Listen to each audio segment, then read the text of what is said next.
Welcome boys and girls, Costin here with a discussion about Teclis in Total War Warhammer 3 Immortal Empires. What I want to talk about in this video is how Creative Assembly kind of messed up this rework of a campaign and what Teclis should actually be in Lords of the End Times, because he is actually the single most important character. If there is any particular person who had the most influence on the events of the End Times that unfolded, is Teclis.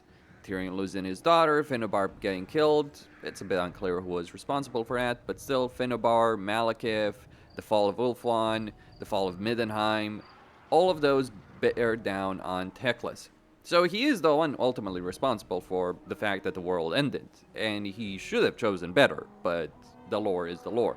Now, the problem is that none of that constant shadow dealings, like, he really should be like Snitch as a legendary lore, like constantly playing factions to his own benefits, but instead we get a half-complete situation. We get focus on magic, but the thing is, Teclis has a lot of magical power, even though his spells aren't great, but having these kind of abilities add nothing to what his campaign playstyle should be. Really, when we think about Teclis from a lore perspective, he should be about like Oxyatl, going around the world, solving troubles, staying around in a certain area if he feels he needs to. I mean, the magical benefits are nice, the Secrets of the White Tower, though what would have been damn nice is if Teclis himself got more spells, because he doesn't.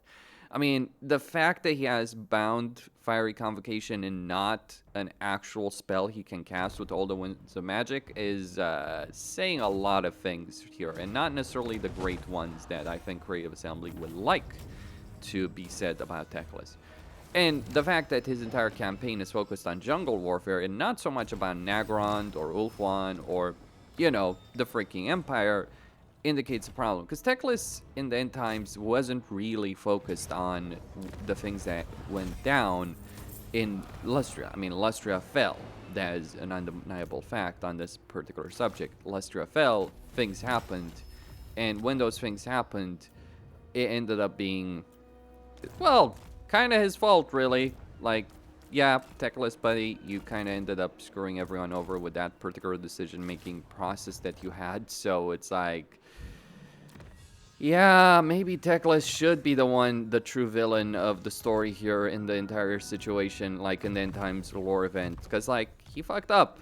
He royally fucked up. And it wasn't just like, oh, we kind of fucked up. No, it's like he went full-on ahead fucked up in his carefully controlled planning in his scheme to, oh, I'm going to save the world by breaking half of it in the process and considering that victory.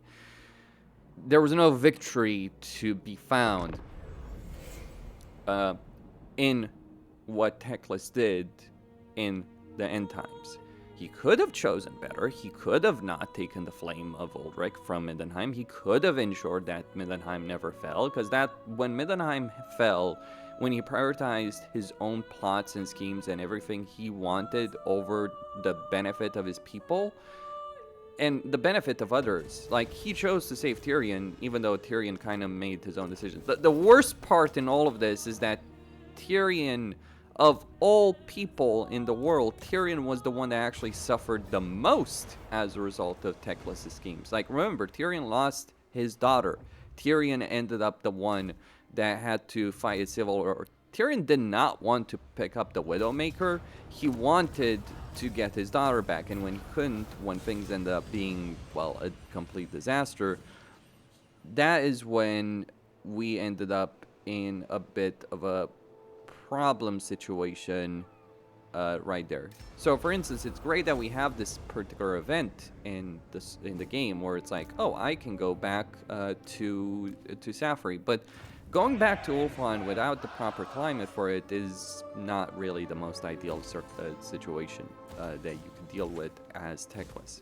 It is not ideal because you lose anything that makes your campaign work, and you don't have really the climate to make it work. And that is where some of the big problems of a situation happen. So yeah, it's better to actually just have Teclis moving around the world, dealing with things, dealing with stuff, because he's good at it. He's good at dealing with various things. he's not so good at fighting directly. He fights indirectly in a campaign, and maybe that's the things that should represent how Teclis should actually be as a legendary lord, not the nonsense that he currently is, where it's like, oh yeah, I'm totally gonna make the right decisions right here in this campaign. The problem with the campaign design is that it kind of pushes you towards making the wrong decisions often enough, not the good ones, and that's where we get into some of the problems that we end up having with Teclis, really, because it's like, oh yeah, managing a dual start campaign situation. Now, should he start in Safri? I don't know, but I do know that maybe he should start with Safri, dealing with the minor Sinjin or Slaneshi faction there. Maybe he can help Tyrion out, maybe he can help Ilariel out. That would be a good starting position for him, and then he can get missions like Axiatel, as opposed to starting in the Fortress of Dawn and then having to make a choice to return to Ulthuan. Like, you should be starting in Ulthuan as Teclis, and then you should be, that's where you fight the initial enemies, that's where you stabilize things, that's where you make things work, not this current situation where we deal with Kairos. Because you know who can deal with Kairos very easily? Freaking Axiatel deals with Kairos Fate Weaver very, very simply, and not really a big problem at that either. And that's why it's not an ideal situation in his campaign. You know, as I'm just going through a couple of turns right here, it really isn't an ideal campaign design. It's not an ideal campaign structure in any way, shape, or form, because you end up losing so much money with it. Like, yeah, starting with the tier 3 capital might seem a bit much, but remember, you would start with the tier 3, you can get that already anyway. You can get Safri very, very easily. That ain't the problem here of his campaign. The problem is pretty much everything else in his campaign.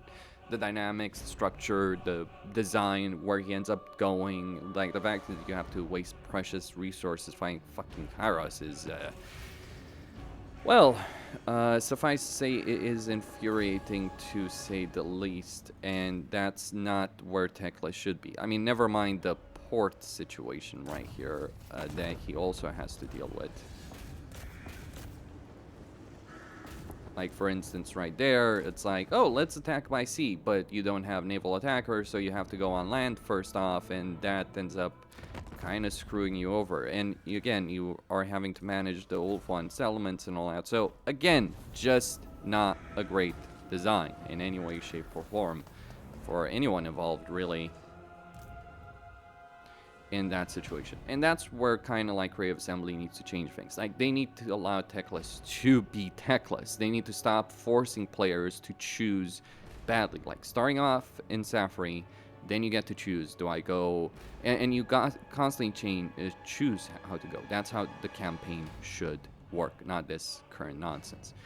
Costin here, signing out. Hope you all enjoyed this video. Stay tuned for more, and I'll see you on the next one. If you do enjoy my content, consider supporting me by PayPal or Patreon. I'll see you on the next one.